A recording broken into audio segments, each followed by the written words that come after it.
It's the worst of the CBC for November 1st, 2019, the show where I watch the CBC so you don't have to. And if anything, the CBC proved today that if we were to take away the federal funding for CBC News, literally nothing bad would ever happen. Today, it showed why there really is no purpose for CBC News, as they didn't really cover anything important to Canadians. I can't even really remember watching it, even though I just watched it. So it leads off with a story about the toddler that was stabbed in Winnipeg. Obviously tragic. It can be on the news. There's no wider externalities to this. I mean, the crime seems to be done by the most common abuser of young children, which is stepfather. Violence against children, not your own. Tragic. Heart goes out to the family. Then we talk about violence in Toronto, where there's multiple stabbings and a shooting in Brampton. People have died. And of course, we talk about, should we ban the guns in rural Alberta to get rid of the violence in Toronto? Maybe.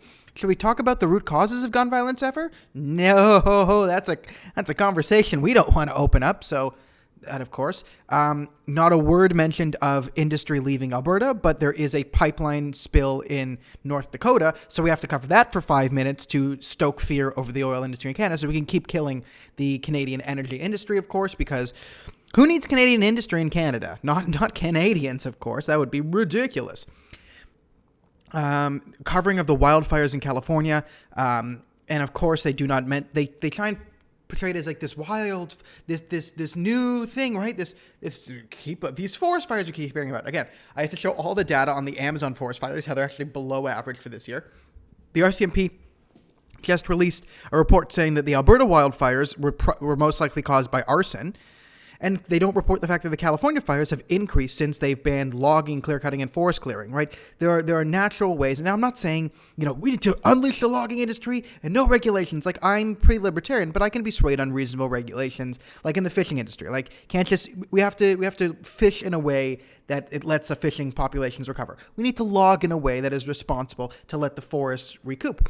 But if you have no logging, right, you have these incredibly dense forests with no clearing, then they're more susceptible to just go out of control and burn down and burn everything. So there's a balance we have to play, and I'm willing to listen to scientists what this balance is, but this is what the left does. They just try and regulate away natural disasters, and surprise, surprise, the environment can't be regulated, and then things burn down, and then they blame Trump or whatever. So again, the left has run up against their arch enemy, which is reality. So far, reality, 4,872,904. The left, 0. But next time, they'll do it. I'm sure we do next time. If we just impeach Trump, then reality will change for us. So the news, other than that, was just so non-newsy. Like, oh, Apple has a new streaming service. How about the fact that hundreds of people have been killed by Iranian security forces in Iraq protesting for freedom? No, not good enough. How about the people killed in Lebanon by Iranian IRGC forces? How about the fact that the Soleimani, the commander of the IRGC, the Iranian Revolutionary Guard, this is Iran's CIA paramilitary force that creates terrorism all over the world, was in Iraq to meet with the Iraqi prime minister to tell him what to do to quiet the rebellions Iraqis are rebelling against Iran controlling Iraq. And that's what you have now. And this doesn't get covered. So listen, if you want to cover global news, I'm all for it because, again, I try and cover issues that affect the wider world because I think it's important for Canadians to be informed. I'm not slagging you for that.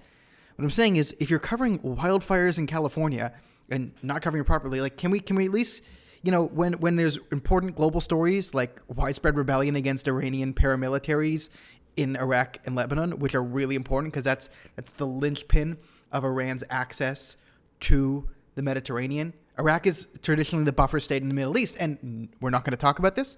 We're just not going to talk about the most important global events, because if we talk about why Iran has so much power, we have to mention that Obama was a fool and didn't understand global politics. So shh. That's the real reason there. Is it goes against, and Iran's also killing Canadians. Like, they kidnapped Qayyas Saeed Imani's wife after they murdered him just for being a guy in Iran.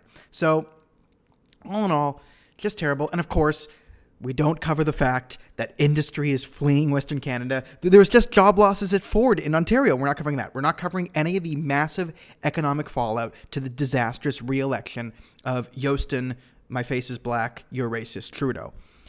So all in all, what does this CBC get? I mean, I hate even reading it in the Rosemary Barnes because there was barely any news to be biased on. So just because it sucks so hard, we'll give it a 9 out of 10. Most of it was banal, but yeah, I think every aspect except for the stabbing of the toddler, which is again a tragedy and the heart goes out to the family.